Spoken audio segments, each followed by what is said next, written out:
Hi everybody, and welcome to week 4 of our 1 Thessalonians series. This week we're going to be looking at chapter 4, verses 1 to 12.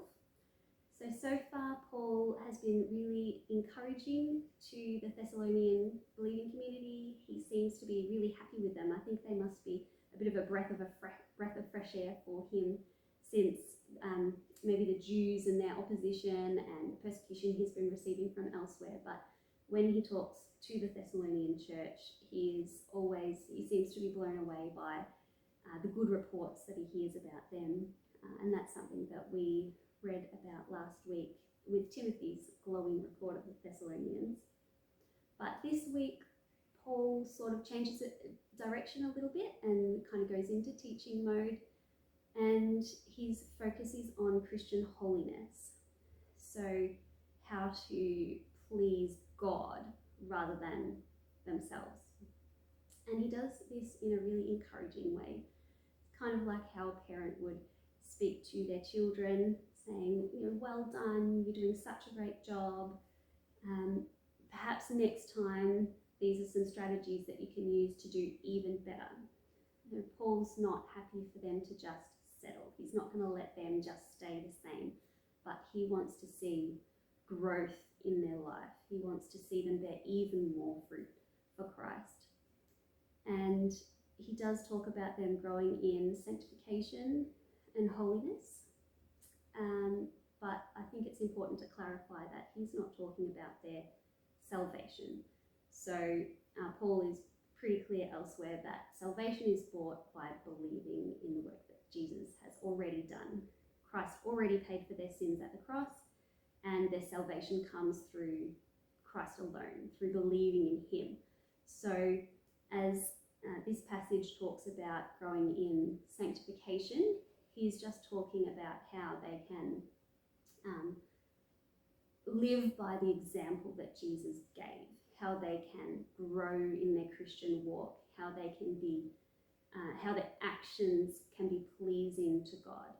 And that can only happen through the work of Christ and the Holy Spirit in their lives, and not through their own striving anyway. But he's saying that it's really important for them to live their lives in a way that pleases God. Even says, whoever disregards this disregards not man, but God, who gives his Holy Spirit to you. So he does feel that living a holy life is clearly very important.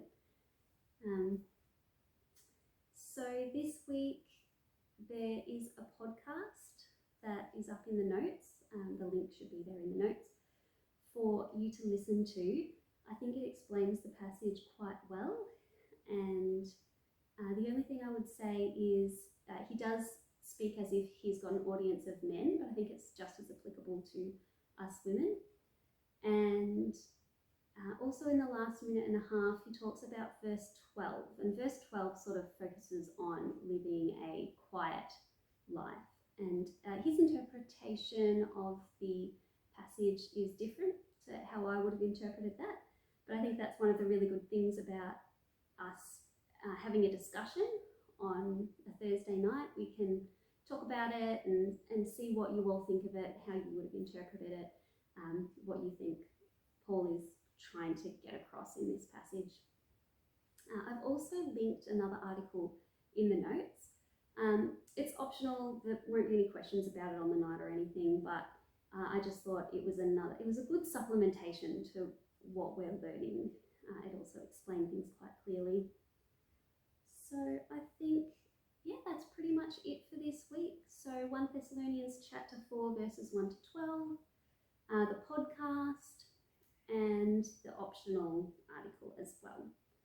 So I look forward to chatting to you all about it on Thursday, seeing your interpretations. It's interesting, there are actually a few different interpretations of this passage, which we'll go through together.